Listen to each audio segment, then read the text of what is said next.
Guys, সবাই কেমন আছেন? পয়লা বৈশাখ আজ শুভ নববর্ষের প্রত্যেকে শুভেচ্ছা এবং অভিনন্দন জানাচ্ছি। এবং এই পয়লা বৈশাখে একটা নতুন কিছু টেকনিক্যাল ভিডিও অভিজ্ঞতার কথা শেয়ার করছি। অটোমোবাইল হলো অনেকে অটোমোবাইল কি, ওটা আবার কি জিনিস?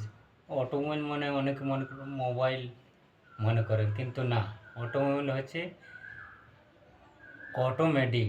অটোমেটিক যে গাড়ি নিজে ইঞ্জিন শক্তির দ্বারা চলে তাকে অটোমোবাইল বলে। এবারে বলতে গেলে যে ওটা বা ইঞ্জিন কী জিনিস, সেটা আপনাদের পরের পার্টে বোঝাবো। তো পয়লা বৈশাখে আজকে এই ভিডিওটা শেষ করলাম। নমস্কার।